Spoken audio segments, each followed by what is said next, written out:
Olá pessoal, tudo bem? Aqui é o Pedro Kobielski e este é o canal Muralha da Fonte. Sejam todos muito bem-vindos. Hoje vamos falar sobre Absolute Batman, fazer um reviewzinho desse gibi aqui. Eu acho que tá faltando review de Absolute Batman, né? Saiu muito pouco. Tô brincando, né, gente? Simplesmente a internet aqui da nossa comunidade dos quadrinhos parou pra falar desse gibi, todo mundo falou sobre isso. Eu acho que eu tenho alguma coisa a colaborar sim sobre isso, espero ter, pelo menos. E é sobre isso que a gente vai falar hoje, tá bom? Antes da gente começar, pessoal, não se esqueçam de curtir o vídeo e de se inscrever no canal para ajudar a gente a continuar produzindo, tá bom? E se vocês gostaram desse formato novo aqui no canal também, beleza? Bom, gente, eu devo admitir a vocês que esse gibi não estava fazendo muito a minha cabeça até o seu lançamento. E o principal motivo, e talvez o único motivo, seja esse rapazinho aqui que vai aparecer na tela para vocês. Senhor Scott Snyder, ele mesmo, né? Você com certeza deve conhecer ele, né? Eu, particularmente, quando ele surgiu, naquele período ali pré-Novos 52, ele me agradou bastante, tá? Ele fez 2 gibis do Batman que eu gosto bastante, que são Espelho Sombrio e Portões de Gotham, né? 2 gibis até que foram recentemente publicados aqui no Brasil pela Panini, em um formato luxuoso e tal, né? Mas é óbvio, né, que o trabalho mais famoso e mais popular dele com o Morcegão é o seu período à frente dos Novos 52, né, que ele tocou ali junto do Greg Capullo, né. Inclusive, talvez tenha sido a dupla criativa mais bem-sucedida desse período. Eles ficaram durante todo o período dos Novos 52, né, enquanto todos os outros gibis tiveram trocas, né. Esse aqui não, esse aqui desde 2011, né, data do lançamento dos Novos 52, até 2016, quando acabou os Novos 52 e chegou o Renascimento, eles ficaram à frente, né, desse processo aí de cuidar da revista principal do Batman. Então foi realmente muito popular, em termos de vendas, né, foi comercialmente muito bem sucedido, mas entre os fãs e crítica nem tanto, né, afinal de contas ele tinha uma tendência muito grande à grandiloquência e ao massaveísmo vazio. O que que isso quer dizer? Ele fazia muitos momentos chocantes, pra chocar o público, mas que não necessariamente tinham algum contexto na história, de alguma razão de ser, né, então se perdeu nisso em vários arcos, desde o comecinho lá, Corte das Corujas, Noite das Corujas, até aquele arco malfadado do Gordon Batman com roupinha de robô coelho, né.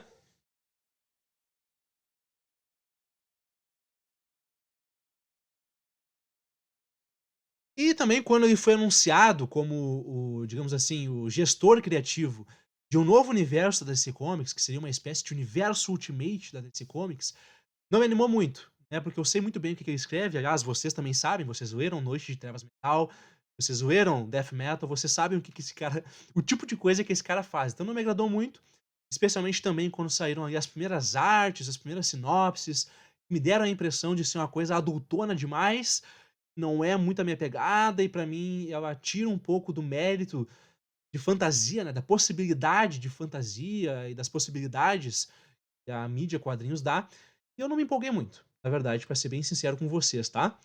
É o Absolute Universe, né, que é um universo basicamente em que os super-heróis têm muita dificuldade, e eles são muito realistas, e aquela coisa bem edgy, né, típica dos anos 90 e que realmente não me pegou. Então eu não estava nada animado, mas claro, né, é óbvio que eu ia ler, afinal de contas todo mundo falou sobre isso e meio que tomou a indústria de quadrinhos e a comunidade de quadrinhos de assalto ali. Então, obviamente, eu fui dar uma conferida, e o que eu posso dizer a vocês, gente, é que eu fiquei realmente surpreendido, tá bom? Eu achei esse gibi muito bom, muito, muito bom. Eu acho um ótimo início pra esse universo.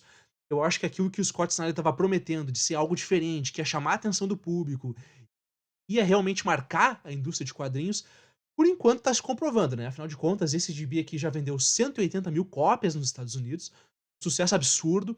Se a gente for ver na internet, ele também monopolizou os assuntos no dia do seu lançamento, né, que foi a última quarta-feira, e realmente tá sendo bem-sucedido naquilo que era a sua proposta, que era gerar um buzz, que era gerar um barulho aí no mercado, né? E é sobre isso que eu vou falar aqui com vocês, tá bom, gente? Pra quem não sabe, o Universo Absolute ele decorre desse especial aqui que vai explicar a origem desse universo, como se precisasse explicar, né.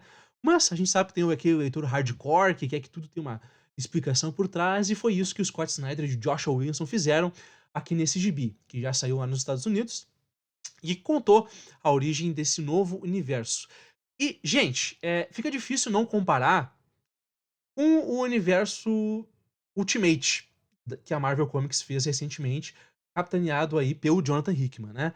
É claro que não dá pra gente alegar aqui que foi plágio, que foi uma cópia, que foi uma safadeza do Scott Snyder, porque pelas datas das notícias, pelos rumores que a gente tinha de quando esses universos já estavam em desenvolvimento, eles estavam sendo feitos em paralelo. Então não dá pra dizer que um copiou do outro, né, chupinhação, cara de pau. Eu acredito que não, acredito que realmente foi uma coincidência, né, uma coincidência, uma convergência de ideias que aconteceu. Mas, gente, a trama é muito semelhante, tá, enquanto no universo Ultimate, o Reed Richards do mal lá do universo Ultimate cria um universo, eh, tomando providências para que os heróis não surjam e não apareçam, o mesmo foi feito no Absolute Universe, né, onde o Darkseid faz esse papel. O Darkseid, ele viaja pelo multiverso, pega conhecimento do espectro, de uma galera lá. Vocês podem ler isso no DC All-In Special, que deve estar saindo em breve aí no Brasil. E ele pega um universo pra ser dele, né, e ele toma providências para que os heróis não existam. E é por isso Batman, Superman, Mulher Maravilha, que são os que foram anunciados até agora, têm essas dificuldades pra exercer o seu heroísmo, né. Então, basicamente esse é o conceito, que é muito parecido com o universo Ultimate do Jonathan Hickman, né, onde o Rapaz de Ferro, né, um jovem Tony Stark, reúne uma equipe dos Vingadores pra combater, né, a volta do criador, que é esse vilão, o Reed Richards do mal, do universo Ultimate. Que, aliás, Ultimates, do Dennis Camp, é um dos maiores gibis sendo publicados na Marvel e na indústria de super-heróis como um todo. Se vocês querem que eu fale sobre ele, comenta aqui embaixo e a gente vai falar. Tô louco pra falar desse gibi, tá? E, gente, vamos lá, né? Uma das coisas que eu mais gostei desse gibi foi a caracterização e o world building, né? A construção de universo. Dá pra perceber realmente que houve um preparo, né? Eu tive um sentimento de que esse universo foi preparado durante algum tempo, foi maturado, foi pensado, né? Não fico pensando assim, não fico com a impressão, pelo menos, de que foi um universo criado a toque de caixa pra dar uma resposta, por exemplo, ao universo Ultimate novo da Marvel Comics. Eu acho que realmente foi pensado aqui e essa primeira edição demonstra isso, com uma construção de uma Gotham City muito bem preparada, né. Por enquanto só Gotham City apareceu, né, gente, nesse universo. Ainda vai sair Mulher Maravilha e Superman. Nós vamos ter acesso a essas outras partes, né, do universo. Mas por enquanto eu achei que foi um preparo bem bacana, assim, e me chamou a atenção, né. Especialmente se tratando de Scott Snyder, que não é um cara dado a muito desenvolvimento. Esse gibi, gente, ele usa uma estrutura narrativa que é baseada no conflito entre o Alfred, desse universo, e o Batman, né.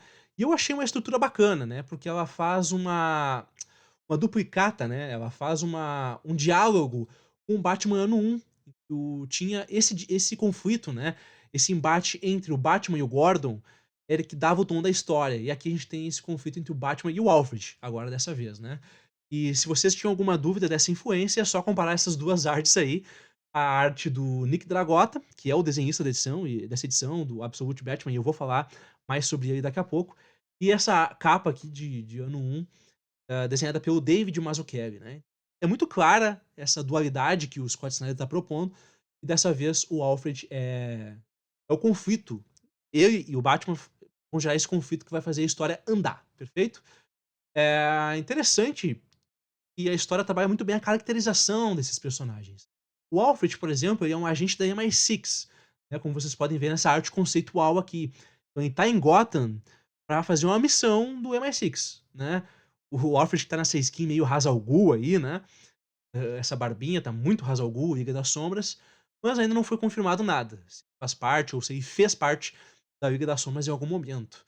Não é novidade, gente, no mundo dos quadrinhos e na DC Comics, o Alfred ser retratado como um agente, da realeza britânica, um agente da inteligência britânica. Se você viu, por exemplo, a série qual é a série? Pennyworth, né, você vai ver que isso foi tratado também em outros quadrinhos aí, Terra 1, do Geoff Johns, né, vários exemplos de você ter um Alfred agente secreto e porradeiro. Então realmente é algo bem comum, né. E também o que me chamou a atenção foi a construção do próprio Bruce Wayne. Eu gostei muito desse Bruce Wayne, gente, de verdade.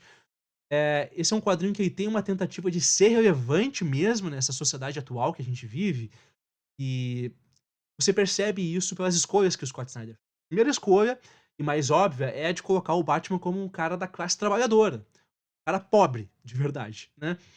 E isso dialoga muito com um diálogo que tem acontecido recentemente aí na internet, que é o debate do Batman ser um rico que bate em pobre, né, de ser um cara que não ataca a raiz do problema, que é a desigualdade social, essa discussão toda. E aqui o Scott Snyder coloca isso à prova, né, trazendo um Batman da classe trabalhadora, ele é filho de um professor com uma assistente social, então ele realmente é um cara que entende as ruas, ele não tem vários gadgets, fornecidos pela UN Tech nem nada disso. Então tudo que ele faz aqui é improvisado, parece uma versão anabolizada, uma versão cheia de whey protein do Batman do Robert Pattinson, por exemplo, que é rico, né, mas tem ali um amadorismo, né, na construção dos seus gadgets e tal, e do seu uniforme, do seu material de trabalho, né, digamos assim. E esse Batman tem isso. Você vê aqui pela imagem, né, que ele pratica seus exercícios físicos e a sua condição física numa academia de bairro, né, inclusive tem uma relação interessante aí com os personagens antigos da mitologia do Batman.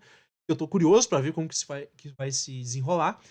E ele é um cara realmente das ruas, né, você vê aqui ele andando pelas ruas ao maior estilo rock, né. Então eu achei bem interessante isso, né, e você vê também que todas as questões, os gadgets do uniforme dele são improvisados, né. E também a origem dele, né, é óbvio que não seria o Batman se não tivesse um trauma, né, um assassinato ali, que marcasse a vida dele e motivasse ele a ser esse vigilante, né. E tem, e ele e o Scott Snyder consegue atualizar de uma forma que seja relevante, então não é mais um assalto num beco, é um pensamento muito dos anos 30, né, daquele contexto ali de grande depressão dos Estados Unidos, em que todo mundo estava lutando para arranjar o que comer, né, então era muito típico do imaginário daquela época. Então ele traz um atentado numa escola, na verdade não é uma escola, né, mas um passeio escolar, que vitimou, né, a família do Bruce Wayne, e realmente traz uma coisa, contemporânea para essa nova versão do personagem. Então realmente, você vê o Scott Snyder tentando tornar o Batman mais palatável e dialogando melhor, né, com temas atuais, que eu acho uma tentativa bem válida, né, não sei se o Scott Snyder vai ter pé pra desenvolver isso de uma maneira um pouco mais profunda, mas só de trazer isso eu já acho uma coisa interessante, sabe. Então eu gostei bastante dessa caracterização do Bruce Wayne. Eh, Tem também um vilão na história, que eu acho que é o ponto menos marcante dessa primeira edição, que é o Máscara Negra, né, que é um famoso vilão, mafioso aí do Batman. E aqui tá ali falando com a família Falcone, Maroni, agindo. Não achei interessante demais não, não achei muito nem diferente do Máscara Negra da Terra Zero, né, da Terra principal, mas tá aí, né, foi uma escolha que ele fez de trazer um vilão mais pé no chão e mais focado na questão da máfia de Gotham, do crime de rua de Gotham. Interessante, vamos ver como é que pode se desenvolver, né. Hã, pra além disso, a gente precisa falar da arte do Nick Dragotta, que na minha opinião leva nas costas boa parte dessa edição. Dragotta ele é um artista fantástico, eu conheci ele quando ele estava fazendo o East of West, do já citado aqui nesse vídeo Jonathan Hickman, e cara, ele tá simplesmente esmirilhando nessa edição, né, muito ajudado pelas cores, é claro, mas as cenas de ação, as caracterizações, né, os ângulos de câmera, tem uma página ali que ela é sensacional. Vai mostrar a primeira patrulha, né, a primeira ronda do Batman, alternando com manchetes de televisão, naquela pegada bem Cavaleiro das Trevas, né, Frank Miller, e que eu achei sensacional, cara. Então o Nick Dragotta realmente ele consegue pegar esses elementos desse universo e tornar dele, de verdade, né. Ele consegue botar debaixo do braço e dizer: "Ok, isso aqui é meu, eu vou tomar conta desse universo". Muito bacana. Então se você, por exemplo, como eu, viu as primeiras artes conceituais lá do Batman super bombadão, com aquelas, né, aquelas asinhas de morcego gigantes, não se preocupe, o Nick Dragotta consegue tornar orgânico aqui na ação, né. Outra coisa que eu achei interessante também é como ele constrói o Bruce Wayne e deixa isso ficar evidente, né, nas cenas de ação. Então ele é um cara que ele é muito forte, muito pesado, e você vê que aqui ele não tem uma super movimentação, né, não é aquele Batman atlético, até meio ginasta do Neil Adams, por exemplo. Ele é um Batman mais linha dura mesmo, que dá um soco pra acertar, o que a gente chama de power puncher, né, ou de one punch man, caso você seja um otaku. Eh mas ele tem essa pegada de realmente ser um cara muito forte, que não precisa de muitos golpes e de muitos movimentos pra resolver os seus problemas, né. Então, isso se traduz na arte, de certa forma. O que eu achei bacana, uma construção legal de universo que dialoga com o visual, né. De uma maneira geral então, gente, é um gibi muito bom, tá. Eu espero que ele continue bom. A gente sabe que o Scott Snyder ele tem uma uma tendência de começar muito bem e de ir se perdendo aos poucos, né. Ele tem essa tendência. Ele se perde na grandiloquência dele, nessa necessidade que ele tem de aumentar a escala absurdamente, de ir pra origem cósmica do universo e não parece que ele tá fazendo isso aqui.